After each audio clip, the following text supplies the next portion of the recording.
Hi guys, welcome back for another episode of Mavis and Me. Today I want to talk about what I call the 3 Ds of dog training. Those Ds are duration, distance, and distraction. First, let's talk about duration. Duration is the amount of time that you can get your dog to do something before it decides to stop doing that thing. A good example of this would be like a sit-stay. If you can get your dog to sit and stay in that position and count to 10, your dog is understanding what duration means. If you can tell your dog sit, and it sits and it stays and then it pops back up, your dog doesn't have duration yet. So one of the ways to teach duration is to take it in very tiny increments. So your dog starts to understand that there's a trick, there's a pause, and then there's a release. And the release is really what we're teaching when we're teaching duration. We're teaching the dog that to maintain that position until released. And so at the end of this video, I'll add some clips of duration, distance, and distraction so that you can kind of see what I'm talking about for those visual learners. But for those of you that are just going to sit and listen to me drone on, duration, you'll start with your dog in a sit, in front of you or alongside of you, or however you want to do it. You'll sit, you'll count to 1 real quick and say, okay, and then toss a treat away. So the dog runs for the treat. Okay, so the dog understands there's a definite difference between what you're asking it to do and the release. When the dog eats a treat, nom nom nom, comes back, good dog, come here, sit, okay, and you release the dog again, okay?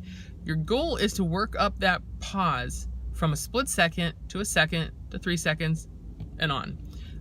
You want to practice randomly, so maybe one time you ask your dog to sit for 1 second, another time you count to 6. You go back to 3, count to 15, see what I'm saying? So you want to give your dog, you don't want it to think it knows what's going to happen. You want it to wait for that release. When it hears that release, it knows the trick is over and a treat is coming and you're happy and everybody's good. So that's the concept of duration. Duration, when you can get your dog to sit there or stand there or lay down there for 1 full minute without you doing anything, and the dog just sits staring at you waiting for that release, you know your dog understands duration. All right, let's move on now to distance. Distance is kind of an obvious one. That's the distance you can get from your dog while your dog continues to do what you ask it to do. So once your dog has about a minute of duration on him, and he understands that, now we're going to start working on distance. So we want our dog to know that no matter whether I'm standing right in front of you, looming over you, or if I'm in the kitchen, that I still want you to stay there. I want you to stay there whether you can see me or not, whether I'm moving around or not. So the way we start that is we'll tell our dog to sit, and we'll just go like this, move a little bit. Some dogs are really reactive to our movements, and the minute we start to move, they hop up and go with us. They think, oh, we're out of here. You want your dog to not do that. So if you have a really reactive dog, just take very light, just rock around a little bit. If your dog understands, the concept of staying there, you can take half a step to the side, half a step back, move around a little bit, go back to your original position, wait 1 second, okay, and throw the treat. Okay, you're combining a little bit of duration. Now you're bringing in distance. And so we don't want to say, okay, I want your dog to sit there for 1 whole minute, then do distance. You want your dog you want to simplify everything. So come back down, bring your duration back down to a more small amount of time, and then bring in the distance. So you want to eventually have it where your dog will stay there even when you're walking around circles around him, clapping your hands and jumping, doing jumping jacks, leaving his sight and coming back into his sight again so he can see you again.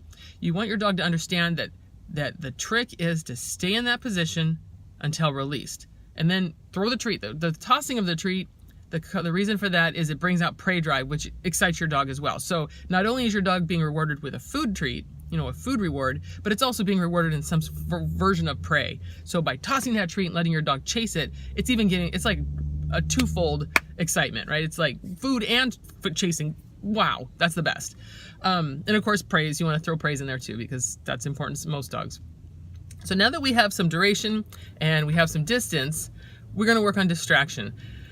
Distraction's where most dogs blow it. People say, my dog knows this. I don't understand. She does it at home perfect, and then I come out here and she doesn't do it. She's actually never heard it before.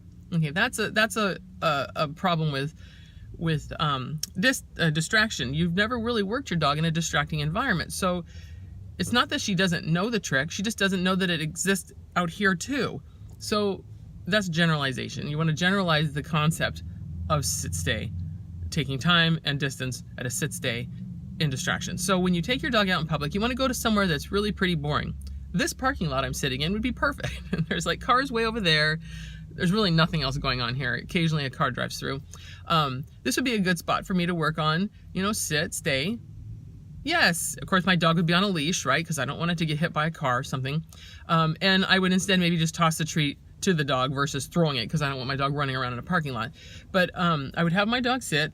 I might shuffle this way, shuffle that way, you know, make it so simple that the dog's like, really? I know this. But the point is you're teaching your dog not how to do the things, because it already knows it. You're teaching it, this is the same thing we did in the kitchen, but now we're doing it here. Okay, you still have to pay attention here. You're still gonna get the treat and the reward and everything here, but you need to do it here. Okay, then I might take it and go to the park and try it there, where there's maybe, you know, some kids on a play set way across the way. Work there. It depends on your dogs, what's distracting to your dog. You know, some dogs it's going to be squirrels. Some dogs it's going to be little screaming kids. Some dogs it's going to be another dog, you know. So, you know, you need to gauge that. If your dog's super reactive to, you know, happy sounding little screaming kids, probably don't want to plop it in the middle of a merry-go-round and try to do this work, right? You want to kind of stay away from that area and work your way towards it. Increase the distraction. And as you increase the distraction, you know, the dog is figuring it out, you can start to increase the duration and increase the distance as well. So by working on these things kind of hand in hand, you can teach your dog to have a fantastic sit, stay, down, stay, stand, stay, among other tricks too. But those are the three main ones that I think of when I think of distance, duration, and distraction. You can really get your dog to be impressive and ignore distractions and remain in a position. And that's, not only is that nice to have a dog that you know is just going to stay where you put it, it's also safe. Your dog is going to be safe because you have a pretty good idea that it's not going to be moving away from that spot, and he's not going to be interacting with things he shouldn't interact with. He's not going to be getting hurt or, you know, anything like that. It's a reliable command. Another trick for solidifying a good sit, stay, down, stay, or stand, stay is I very, very rarely recall Mavis. I very rarely put her in a sit, stay, walk away, and call her back to me. I know she'll come. She's a good dog. She wants to be by me. It's hard to get her to stay away from me. So by keeping her in a position and always returning to her, pausing a second, and then releasing her from her sit, stay, or down, stay, or stand, stay, that teaches her that she's not to anticipate when I want her to come. Because a lot of people who do lots and lots of recalls where they do sit, stay, and they walk away, and then turn around and then call their dog learns to pop up out of this stay, and it's a lot harder to get him to stick there, to stay there. And what you'll find is you'll have a dog that as you're walking away, and the minute you stop and start to turn, your dog comes up out of a recall because they anticipate what you want them to do, and they know if they run to you, you're going to give them the treat. You're basically just teaching them to break their sit stays. You'll have a dog that as you walk away, you know, they just start, they anticipate, they start chaining it backwards to where they basically don't sit there and stay there very well at all. So by turning, having your dog sit, stay, walking away, turning, walking back to your dog, going back behind your dog and sitting in the heel position, stepping in the heel position next to your dog before saying, yes, okay, and then throwing that treat, you're teaching your dog to sit there and wait for you to release it from that sit stay. And believe it or not, it's different being released from a sit stay versus being called from a sit stay, because you've just went from one trick to another trick. When you say sit, stay, come, here's your treat. You're teaching your dog to chain these things backwards. And these guys are smart. They figure these things out. They want those treats, and they figure out how to manipulate us to get them. So by teaching our dog that they're not going to get that treat, no matter what I'm doing, whether I go out and I jump around, and then I run back to her and I stand next to her and then I jump around some more, by keeping it all kind of like up in the air, what, like mom's crazy, we have to wait for the okay or the, you know, the release, then there's only one thing that gets her to pop up out of that spot. It's not sometimes when I call her, or, you know, it's always when I return to her and call. And now I can call her out of a sit stay, but you better believe she looks at me like, are you sure? When we did obedience, I almost had to call her twice. And she kind of got up and started like, am I supposed to come? You never have me come out of a sit stay. You always come to me. And we almost lost points because of it. But you know what? I'll take a dog that has a really, really good sit stay versus one that's jumping up and running back to me all the time, because that's even more frustrating. I've seen more dogs lose the chance for their title because they don't stay there. They get up and come to the person before they were called, and that's just a disqualification. You're done. So anyway, that's another trick for keeping a nice solid sit, down, stand, stay. So this is all saying that it's important to give your dog the benefit of the doubt while you're training. Always keep things fun. Always keep you the most interesting thing in the world. Distraction, the best way to make distraction an easy part of this training thing is to make you the most distracting thing, right? So if I take my dog out into a park where there's squirrels running and children and other dogs chasing frisbees, and I'm like, sit, stay, right? I'm not interesting anymore. I want to be the one that's like, oh, I have a treat. Who wants a treat? Okay, you want a treat, don't you? I want you to sit. Good boy, wait. You're going to stay. Yes, here's your treat, right? That keeps your dog engaged. You want engagement when you're training your dog.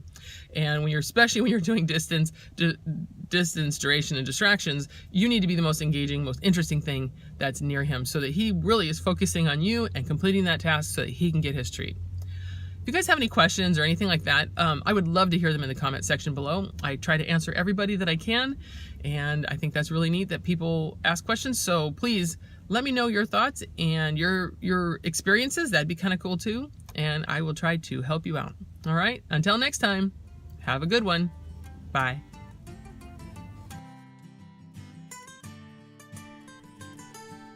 Here's Dakota working with Martini, working on duration. She puts him in a sit, asks him to stay just a sec, and then lures him out of the sit with a release and the reward of a treat. She repeats this, asking him to wait. She counts off a little bit of time and releases him. Gives him a treat, tells him he's a good boy.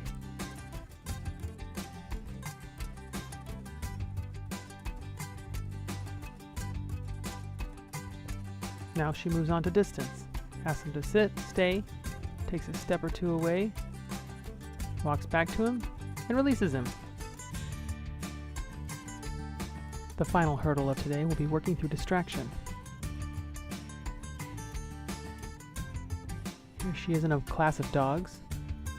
The distraction isn't real high for Martini. He's not too bothered by dogs. Notice she returns to him frequently, rewarding him for his sit-stay. She's not releasing him. She's just rewarding him and telling him he's doing the right thing. She's keeping the reward frequency high so that he knows that he's accomplishing duration and distance during distraction.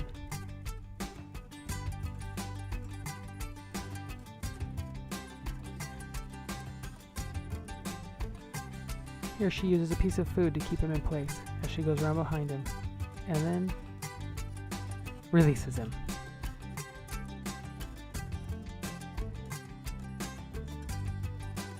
Next we have Holden and Piper, a little more experienced team. Notice Holden doesn't get very far away, and he lures her out of the sit-stay, and then she runs away. He asks her to sit, stay, takes a step one way, takes a step another way, returns to the front position and lures her out of her sit-stay with a release.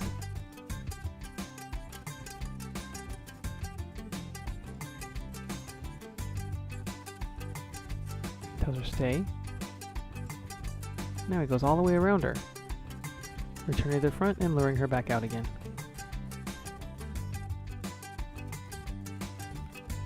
Here, Holden puts Piper in a sit-stay, tells her to wait, takes a step away, pauses, takes a step off to the side.